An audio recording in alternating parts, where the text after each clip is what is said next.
That's So it. this is and there's lots of interesting things I wanted to talk to you about, but this is one of them. Bilingualism is a very fascinating topic. So you say that your new project is to is like a school for Yeah, very young absolutely. learners, for bilinguals. Um, so there's I think there's an important difference here to draw between um, someone who's very proficient and someone who's bilingual, because Yeah. obviously, I've spent a lot of time, for example, learning Russian, and I've lived in Russia for a number of years. I speak Russian at home. Russian's the language that I use most often when I'm not obviously at work.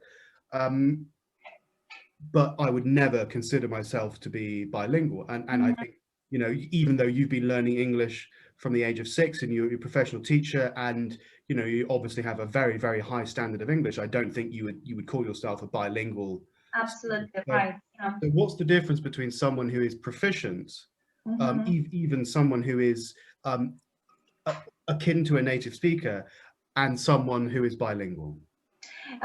It's a great question because there has been lots of debates about what can be called,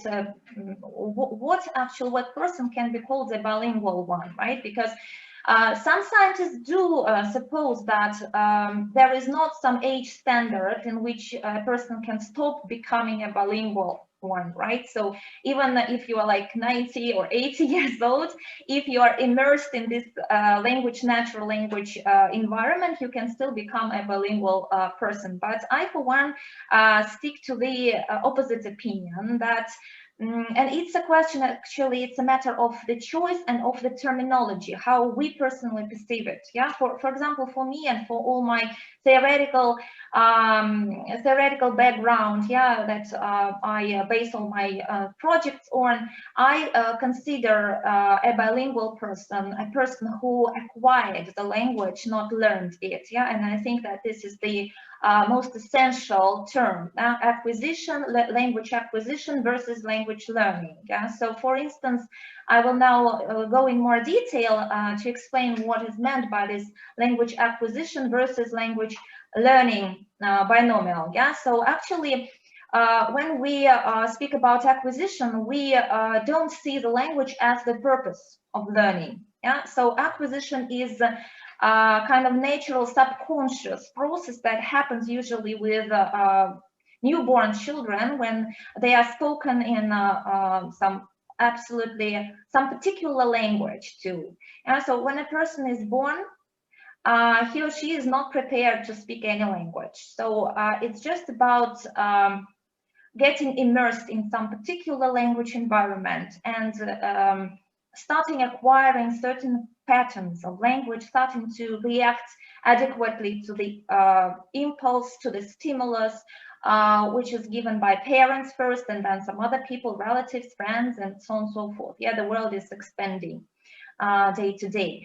So I think that this acquisition is possible only until, this natural acquisition, yeah, is possible only until you are like 6, 7 years old, yeah? Because then you stop absorbing the language like a sponge, and your ability to activate all those structures and language chunks that you hear very quickly in your speech, to transfer them from passive vocabulary to active vocabulary is drastically reduced after the age of 7, and that's when you stop. When you lose this ability to become a bilingual person. Because what happens afterwards, you can really, for example, you can immigrate to an English-speaking country where English is the national language and it's widely spoken, but you will feel that it's kind of second language, okay, but maybe not foreign, but it's the second language, not the first one. Yeah, so it's not the natural ability that you now develop in order to respond in this language and in order to perceive the language as well. Hmm. That's I'm interested, like what you said right at the beginning of that, that there are some scientists who still believe that you can become bilingual even as an octogenarian, or, you know, right into your old age. Obviously, you know the literature much better than I do. I have at times delved into this topic, but I'm by no means any form of expert. Which scientists believe that, and what's their evidence?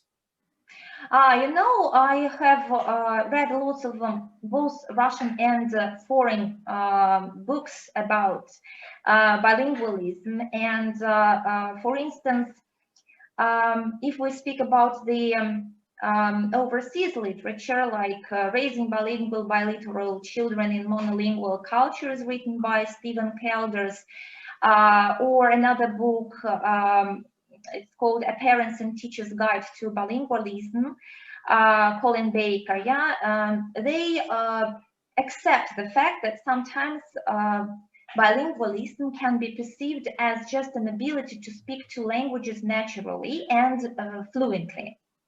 Ah, okay. Okay, and that, yeah, so that was the second part of what I wanted to say. It's not really a question, it's more just a rebuttal to people like that, who, like, yeah, okay, if you want, you can use this word bilingual to talk about someone, for example, like you, who speaks two languages, or I don't know if you speak any other languages, but let's just stick with Russian and English, who speaks two languages naturally and fluently. But okay, then we still need another word to talk about this other thing, because they're two different things. Because not I, not you, we are not bilingual in the sense of someone who has, you know, been raised with two different languages at home.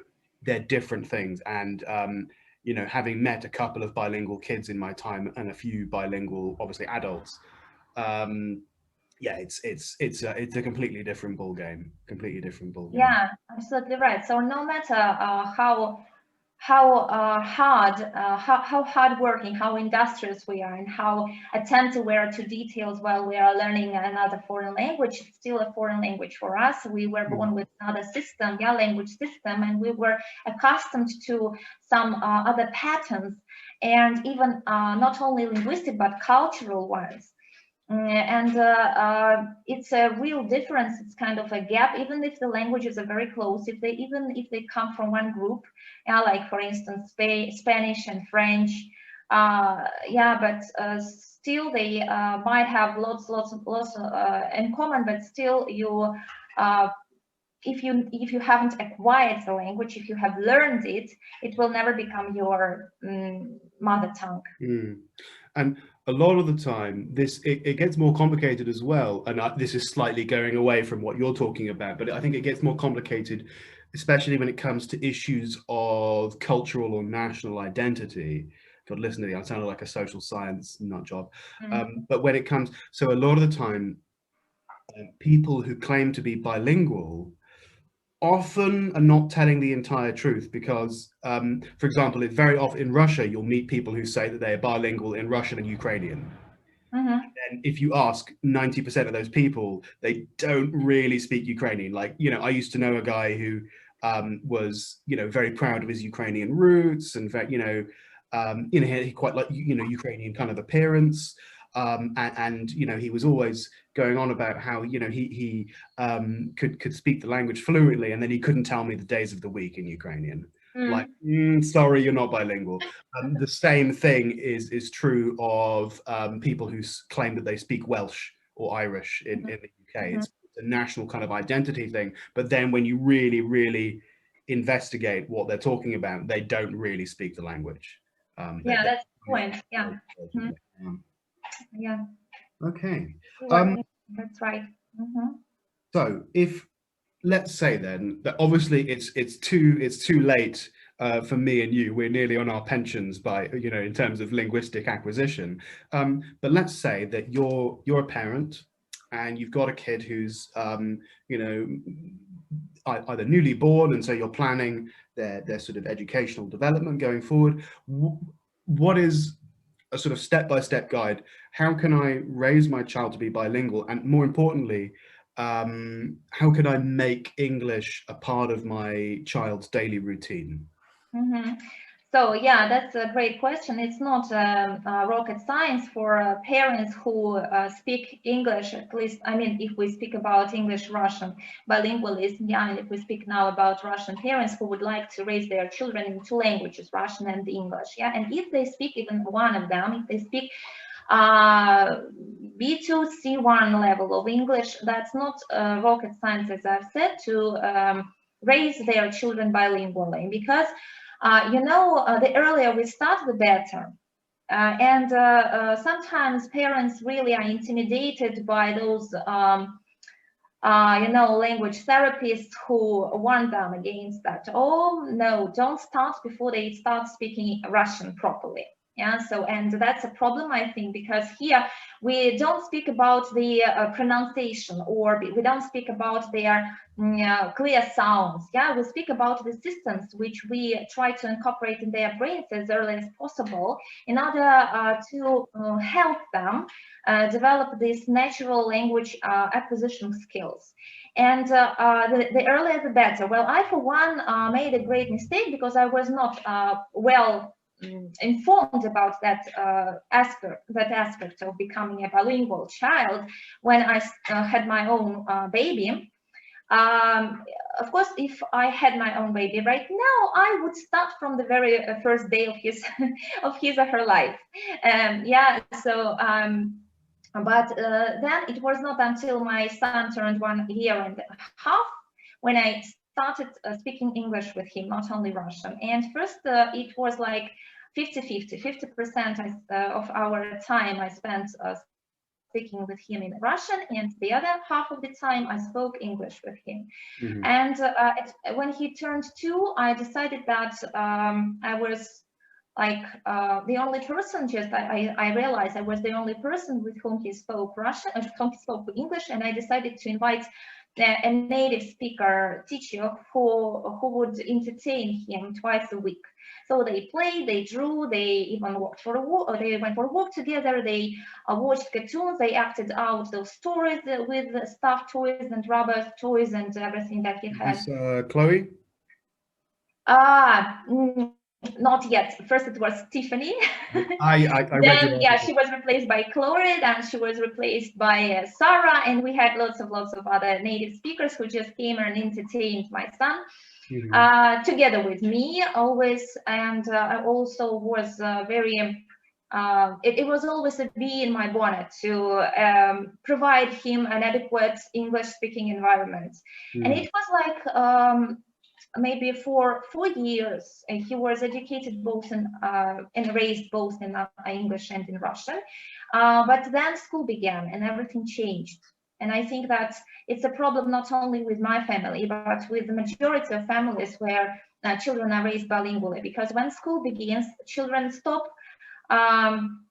having so much common time with their quality time with their parents, mm-hmm. who try to raise them bilingually. They are either at school or at some courses that are supplementary to school subjects, and they can go for example, they can take up some sports clubs and everything. Yeah, and that's why if they are even at home, they are mostly occupied, busy with their homework, which is obviously in Russian if they go to a state Russian school. Mm-hmm. And even the English language that is taught there from the second form, it's an absolutely different subject. It has nothing in common with what they are accustomed to. Yeah, and it's a kind of shift in their minds. They have to listen to the Russian speech during their English subjects at school. And it's an eye-opener for them that a person who can speak both Russian and English doesn't speak English when she can. Yeah, that's an interesting one. That when you have bilingual children who try to do grammar exercises. So if you have a bilingual Russian-English child, trilingual. I've had a trilingual Russian-Kazakh English child before, and that we were doing some very basic grammar exercise in the class, and he was just incapable of doing it. Rather like if you just gave a native Russian speaker an exercise from, a book about learning Russian as a foreign language, they would be absolutely clueless. Just as like if you gave you know, a native English speaker, an IELTS exam, you know, a lot of, right, yeah. but I want to rewind a little bit, because I think there's two things that I think our viewers / listeners would like me to just unpack a little bit in what you were just saying. So first of all, when you say that this sort of, you know, misconception that you need to wait until your child can speak Russian correctly and then introduce English, you're saying that that is a mistaken opinion. Could you just go into a bit more detail about that? Is there, for example, not a danger that they won't become bilingual, they'll become sublingual in both languages as a result? As I said, the earlier the better, just because if, for instance, if parents start at 4 and 5 years old, they have a limited time. This, as I've already mentioned, when children turn 7, they lose this ability to acquire a language. They start learning the language like they learn geography, history, and literature. So that becomes a subject for them, not a tool to acquire information about the world around them, yeah, about everything else. And this ability, yeah, they just lose time. I mean, if they start earlier at 1 and 2 years old, they would just have more time for to raise their children bilingually, and their child will get more opportunities to absorb more language, to absorb more structures, to absorb more stylistics, grammar, and different aspects of language. Yeah, it just will be. It will be more, so to say, it will be easier for the child, yeah, to speak the language more fluently in the future, yeah, because just you can understand that this is a kind of proportion. When you have more time on raising a child bilingually, you will achieve more results. And you will achieve higher results, yeah, and that's it would sound only natural if we draw a parallel between the earlier they start, the more language acquisition results they will get.